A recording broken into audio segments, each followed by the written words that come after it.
آخر کیوں ہیں اساتذہ کرام سڑکوں پر؟ کیا وہ وجہ بنی جس کی وجہ سے اساتذہ کرام کو جیل کی سلاخوں کے پیچھے دھکیل دیا گیا؟ کیوں مسلسل اساتذہ کرام کو نشانہ بنایا جا رہا ہے؟ کیوں اساتذہ کرام کی مسلسل تذلیل کی جا رہی ہے؟ آخر کیا ہے یہ لیو ان کیش میں؟ کیا ہے یہ پینشن رولز میں امینڈمنٹ؟ سکولوں کو کیوں پرائیویٹائز کیا جا رہا ہے؟ پرائیویٹ این جی اوز کے حوالے سرکاری سکولوں کو کیوں کیا جا رہا ہے؟ 2014 سے لے کر اب تک کے ایس ایس سیز اور ایریوز کو آخر کیوں ریگولر نہیں کیا گیا؟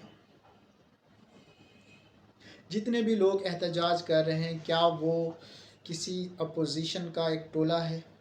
کیا کسی اپوزیشن کے کارکن ہیں جنہیں پکڑ پکڑ کر جیلوں میں ڈالا جا رہا ہے؟ جڑے رہیے مجھ سے، جانیں گے ہم ان تمام سوالات کے جوابات۔ میں ہوں شہزاد رسول، اسسٹنٹ ایجوکیشن آفیسر، اور آپ لوگ دیکھ رہے ہیں میرا YouTube channel SED school education department with Shahzad sir. دوستو، آپ لوگ جانتے ہیں کہ اس ملک کا سب سے بڑا ادارہ ہماری پاک افواج کا ادارہ ہے، فوج کا ادارہ ہے۔ اس کے بعد دوسرے نمبر پر جس بڑا ادارہ ہے وہ SED ہے، اسکول ایجوکیشن ڈپارٹمنٹ ہے، اس میں HEC بھی شامل ہو جاتا ہے۔ تو سب سے زیادہ ملازمین کی تعداد جو ہے فوج کے بعد وہ ہمارے ڈپارٹمنٹ میں ہے۔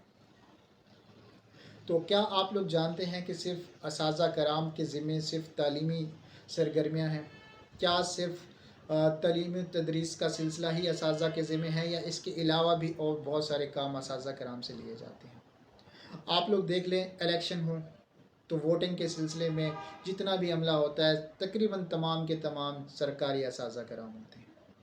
پولیو کی کمپین دیکھ لیں تو وہاں پہ بھی اساتذہ کرام سے ہیلپ لی جاتی ہے۔ ٹری پلانٹیشن والی کمپین دیکھ لیں تو وہاں پہ بھی ہمارے رسپیکٹڈ آنریبل ٹیچرز کی ہی ہیلپ لی جاتی ہے۔ چاہے بات ہو مردم شماری کی تو وہاں پہ بھی آپ کو سرکاری اساتذہ کرام ہی نظر آئیں گے۔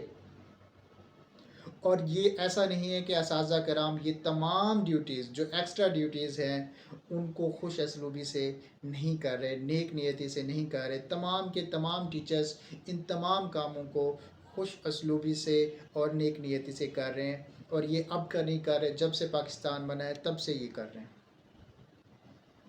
تو آخر پھر یہ ایک 16ویں گریڈ کا استاد سڑکوں پر کیوں ہے؟ کیا یہ استاد یہ ڈیمانڈ کر رہا ہے کہ 16ویں گریڈ کا جو اسٹینوگرافر ہوتا ہے عدالت میں، جس کو 60 سے 65 ہزار ایکسٹرا الاؤنس دیا جاتا ہے، کیا یہ استاد بھی اسی 60 سے 65 ہزار الاؤنس کی ڈیمانڈ کر رہا ہے؟ کیا یہ 17ویں سکیل کا موجود اور ٹیچر جو سڑکوں پہ آج سراپا احتجاج ہے، کیا یہ بھی ڈیمانڈ کر رہا ہے کہ جس طرح سے اسسٹنٹ کمشنر جو کہ 17 گریڈ کا ہوتا ہے، جس طرح سے اس کو ویگو ڈالے دیے جاتے ہیں، کیا استاد بھی ویگو ڈالا مانگ رہا ہے؟ کیا استاد بھی اسی کی طرح سے اسپیشل برات مانگ رہا ہے؟ کیا انہی وجہ سے استاد سڑکوں پر ہے؟ 18 گریڈ کا استاد بھی آپ لوگ دیکھیں سڑکوں پر موجود ہے۔ تو کیا 18 گریڈ والا جو ڈی سی ہے ہمارا، جس کے پاس کروڑوں کی فارچونر ہے، جس کے پاس اور 2 کنال کا سرکاری گھر ہے، کیا 20ویں گریڈ کے اساتذہ کرام جو احتجاج میں موجود ہیں کیا وہ بھی اتنی بڑی مہنگی گاڑیاں یا پھر ایسے سرکاری گھر ان کی ڈیمانڈ کر رہے ہیں؟ تو آخر پھر یہ سارے ٹیچرز کیوں ہیں باہر، کیوں احتجاج کر رہے ہیں؟ کیا وہ وجہ ہے جس کی وجہ سے اساتذہ کرام جو ہیں باہر جا رہے ہیں؟ تو اس میں سے سب سے پہلی وجہ جو ہے وہ ہے اساتذہ کرام کا بنیادی حق۔ بنیادی حق وہ حق جب اساتذہ کرام نے گورنمنٹ جاب لی تھی اس ٹائم انہوں نے سائن اور سگنیچرز اور سارے جتنے بھی رولز تھے ان کو ایگری کر کے ان پہ اپنی زندگی کا تقریباً آدھے سے زیادہ حصہ وہاں پہ وقف کیا۔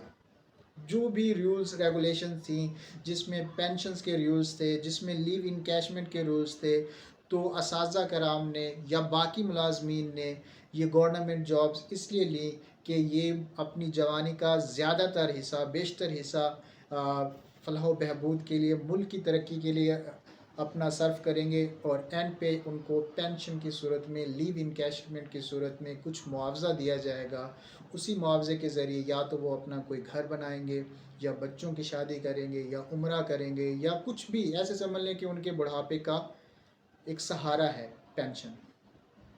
تو موجودہ حکومت